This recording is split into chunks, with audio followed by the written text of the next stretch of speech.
Assalamualaikum warahmatullahi wabarakatuh. Dengan nama Allah yang Maha Pengasih lagi Maha Penyayang.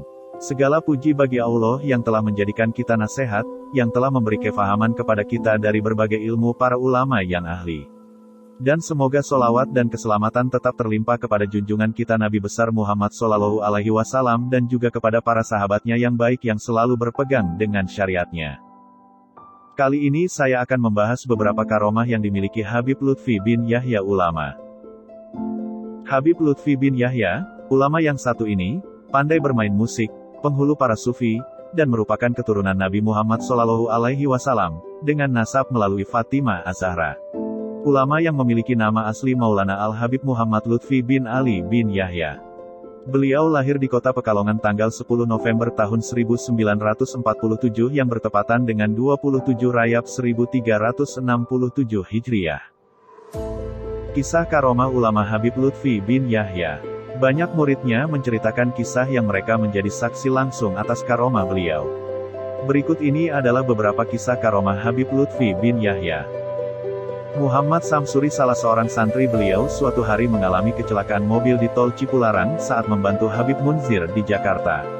Kakinya patah tulangnya remuk, sehingga dia harus menggunakan kursi roda. Saat dibawa ke rumah sakit, dokter pun sudah angkat tangan tak mampu menyembuhkan luka yang memang sangat parah. Akhirnya Habib Lutfi menganjurkan agar Samsuri tinggal di rumahnya selama 3 minggu. Suatu malam, Samsuri bermimpi didatangi oleh Habib Munzir Al-Musawa. Dalam mimpinya dia melihat Habib Munzir memberikan lembar jadwal majelis Maulid Al-Rasul kepadanya sambil berbisik, bilang kepada Habib Lutfi bahwa kamu ikut saya di Jakarta.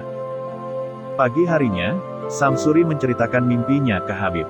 Sontak Habib Lutfi bin Yahya berkata, kamu besok akan sembuh dan pulang ke Jakarta, berkah. Habib Lutfi kemudian mengambil air dan mengusapkan air itu ke Samsuri. Jam 9 pagi keesokan harinya, kaki Samsuri sudah bisa digerakkan dan bisa untuk berjalan. Kisah karomah Habib Lutfi bin Yahya yang lain, yaitu saat Said Muhammad bin Alawi Al-Maliki di Singapura. Ada seorang yang bertemu dan bertamu kepada beliau. Setelah sekian lama duduk dan berbincang-bincang, tamu itu lalu mohon pamit akan melanjutkan perjalanannya ke Indonesia untuk menemui Habib Lutfi bin Yahya.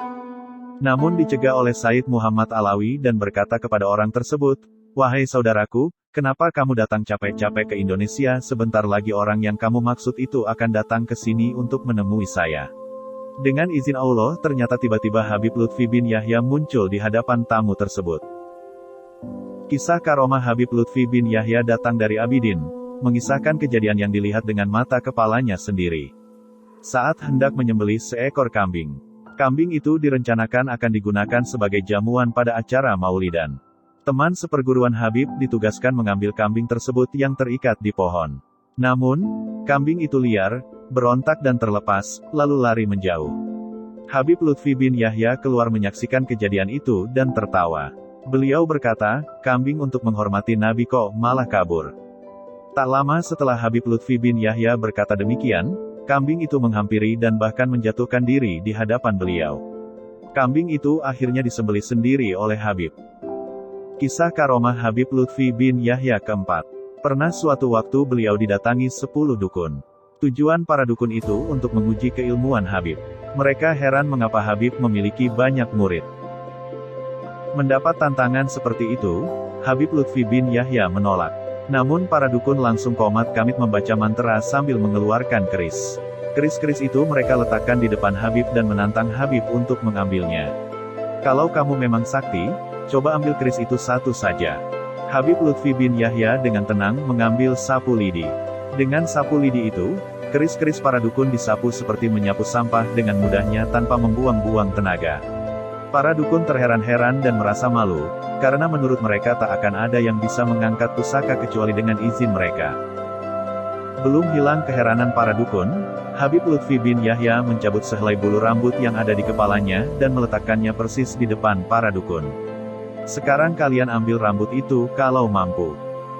Dengan sekuat tenaga, para dukun mencoba mengangkat sehelai rambut itu, peluh keringat bercucuran, muka mereka memerah karena mengeluarkan tenaga ekstra, namun sehelai rambut itu tidak bergerak sedikitpun. Merasa tidak mampu, akhirnya para dukun meminta maaf kepada Habib. Demikian kisah nyata karomah ulama Habib Lutfi bin Yahya. Pelajaran penting bagi kita, bahwa karomah para wali Allah tidak bisa dicerna secara rasional. Sebagaimana tidak ada gading yang tidak retak, apa yang saya sampaikan tadi juga pasti tidak luput dari kekurangan dan kesalahan. Saya meminta maaf dan kepada Allah saya memohon ampun. Semoga apa yang disampaikan dapat bermanfaat bagi kita semua terkhusus saya pribadi. Wassalamualaikum warahmatullahi wabarakatuh.